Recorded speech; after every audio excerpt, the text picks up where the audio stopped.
সাবধান বড় চাষিগণ।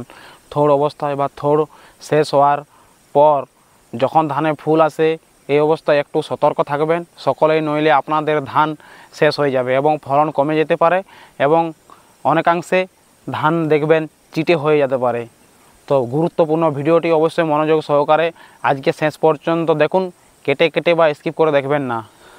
তো নমস্কার আমার প্রিয় চাষি ভাই দাদাগণ, সকলকে আমার চ্যানেলে স্বাগতম জানাই। সমস্ত প্রকার চাষের সঠিক তথ্য এবং জৈব অজৈব রাসায়নিক চাষ সম্বন্ধে জানতে এবং বিজ্ঞানভিত্তিক আধুনিক চাষের পরিচর্যা সমস্ত কিছু জানতে হলে অবশ্যই চ্যানেলটিকে ডান দিকে সাবস্ক্রাইব চিহ্নটি প্রেস করে অল আইকনটি প্রেস করে রাখবেন, যাতে আমার চ্যানেলে আপলোড করা ভিডিও সবার আগে আপনাদের কাছে পৌঁছে যায়। তো যাই হোক, আপনারা অনেকেই বড় ধান চাষ করেছেন বা অনেকেই বড় ধান চাষ করে থাকেন। তো কারো কারো হয়তো ধানের শীষ অলরেডি বেরিয়ে গেছে বা কেউ হয়তো এখনও চাপান সার প্রয়োগ করে যাচ্ছেন। তো যা ধানের অবস্থা যেরকম অবস্থায় থাকুক না কেন, আপনারা সকলেই যারা বড় ধান চাষ করেছেন এবছর অবশ্যই ভিডিওটি মনোযোগ সহকারে শেষ পর্যন্ত দেখতে থাকবেন, আপনাদের যথেষ্ট কাজে লাগবে। তো সঠিক ফলন বজায় রাখতে লোভে পড়ে ধানের শীষ বার হওয়া অবস্থায় বা অলরেডি আপনাদের ধানের মধ্যে ফুল চলে এসেছে সেই অবস্থায় যে কোনো ধরনের কীটনাশক ব্যবহার করা যাবে না। এবং কিছু কিছু কীটনাশকের সাথে সাথে কিছু কিছু ছত্রাকনাশক বা ফাঙ্গিসাইডও রয়েছে যেগুলো এই সময় ব্যবহার না করাই ভালো, যা পরবর্তীকালে আপনাদের ফলন অনেকাংশে কমিয়ে দিতে পারে। তো আমি আপনাদেরকে এটা বলতে চাইছি না যে আপনারা কোনো ধরনের এই ছত্রাকনাশক বা কীটনাশক এমার্জেন্সি বশত ব্যবহার করবেন না। যদি আপনাদের কাছে অতিরিক্ত সমস্যা বুঝতে পারেন, অতিরিক্ত এমার্জেন্সি বশত কিছু সমস্যা হয়ে থাকে, তাহলে কিছু কিছু গ্রুপের কীটনাশক হয়তো কিছু কিছু ছত্রাকনাশক হয়তো ব্যবহার করতে পারেন। কিন্তু চেষ্টা করবেন যে কোনো পরিচর্যা ধানে থোড় বার হওয়ার অর্থাৎ ধানের শীষ বার হওয়ার পূর্বে যে সমস্ত প্রকার পরিচর্যা শেষ করার এবং যে সমস্ত পরিচর্যাগুলো ধানের থোড় হয়ে শীষ বার হওয়ার পর ধানের মধ্যে ফুল শেষ হয়ে যাওয়ার পর ধানে যেই দানা পূর্তি শুরু হবে তারপরে কিছু পরিচর্যা থাকে সেগুলো করার। তো এই ফুল অবস্থায় যে কোনো ধরনের রাসায়নিক সার, কীটনাশক, ওষুধ ইত্যাদি থেকে বা ইত্যাদির ব্যবহার থেকে আপনারা একটু দূরেই থাকবেন। কারণ আমি চাই না যে আপনাদের একটুকু সামান্য লোভের জন্য বা একটুকু সামান্য ভুলের জন্য আপনাদের ধান চিটা হয়ে যাক বা আপনাদের ধান নষ্ট হয়ে যাক।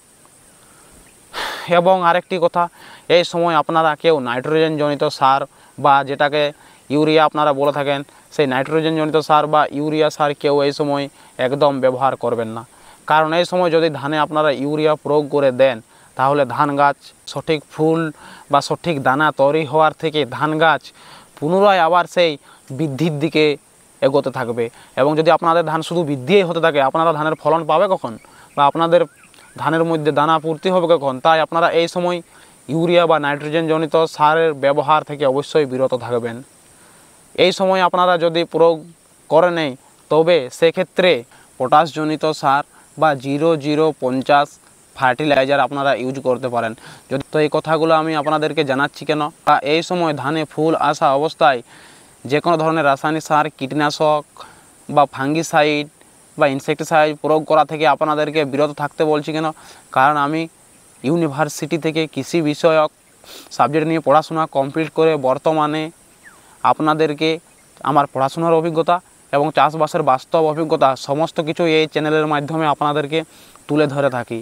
তো অবশ্যই এগুলো বিভিন্ন তথ্যের মাধ্যমে পড়াশোনা করে জানতে পেরেছি যে ফুল আসা অবস্থায় বিভিন্ন ধরনের রাসায়নিক সার, কীটনাশক স্প্রে করা সেটি ফসলের জন্য খুবই ক্ষতিকারক এবং পরবর্তীকালে ধানকে চিটে করে দিতে পারে, আপনাদের ফলন কমে যেতে পারে। তাই আপনাদেরকে রিকোয়েস্ট করছি যে তাই ফুল আসা অবস্থায় আপনারা বিভিন্ন ধরনের রাসায়নিক, বিভিন্ন ফাঙ্গিসাইড, কীটনাশক ইত্যাদি উপরিভাগে স্প্রে করা থেকে বিরত থাকবেন। আরেকটি বিষয় আপনাদেরকে বলি, এই সময় অনেকে না জেনে পিজিআর মনে করে পিজিপি ব্যবহার করে দেন, সেটিও ভুলেও করবেন না। কারণ পিজিআর মানে হচ্ছে প্ল্যান্ট গ্রোথ রেগুলেটর, অর্থাৎ ধানের বৃদ্ধিকে কমিয়ে সেটি ফলনের সাহায্য করে। কিন্তু অপরদিকে যেটির কথা আমি বলতে চাইছি, পিজিপি মানে হচ্ছে প্ল্যান্ট গ্রোথ প্রমোটার, অর্থাৎ এ কী করে ধান গাছের বৃদ্ধির জন্য যেগুলো প্রথম দিকে ব্যবহার করা উচিত সেগুলিও কেউ কেউ এই সময় ব্যবহার করে দেন। অনেকে কী ভাবেন যে আমার বাড়িতে বাড়তি রয়েছে সেটা এই সময় ধানের স্প্রে করে দিই, কিন্তু কখনও কেউ পিজিপি ব্যবহার করতে যাবেন না। আপনারা পিজিআর ব্যবহার করতে পারেন, সেটিও কিন্তু ধানে ফুল থাকা অবস্থায় নয়। এই সময় জমিতে জলের দিকে খেয়াল অবশ্যই রাখবেন, নইলে যদি এই সময় মাটি একেবারে শুকিয়ে যায়, মাটি ফেটে যেতে শুরু করে, ধান গাছ ডিহাইড্রেশনে চলে যাবে। এই যে দেখুন আমার পাশের জমিতে ধান গাছের কি অবস্থা রয়েছে, মাটি ফেটে একেবারে চরচুর হয়ে গেছে, ধান গাছ একেবারে ডিহাইড্রেশনে চলে গেছে। কিছুদিন পর হয়তো ধান গাছগুলো মরতে শুরু করবে, এবং যেগুলো গরুকে বা ছাগলকে কেটে কেটে খাওয়ানো ছাড়া আর কোনো কাজেই আসবে না। তো আপনারা যদি ধান চাষ করে থাকেন এরকম, এই চাষে যিনি করেছেন তার মতো আপনারা কেউ অবহেলা করবেন না, ধানের পরিচর্যা করবেন, ধানের সঠিক সার ওষুধ সঠিক টাইমে ব্যবহার করবেন, যে সময় যেটা দেওয়া উচিত সেটাই করবেন। তো যাই হোক, এই সব বিভিন্ন বিষয়ের উপর আপনাদেরকে লক্ষ্য রাখতে হবে। ফুল আসার বা থোড় পরিপূর্ণ অবস্থায় আগে ও পরে সঠিক পরিচর্যা করবেন, কিন্তু ফুল বা থোড় পরিপূর্ণ বার হওয়ার অবস্থায় ধানকে নিজের মতো করে বেড়ে উঠতে দিন, শীষকে সঠিকভাবে ওর মতো করে ফুটে বার হতে দিন,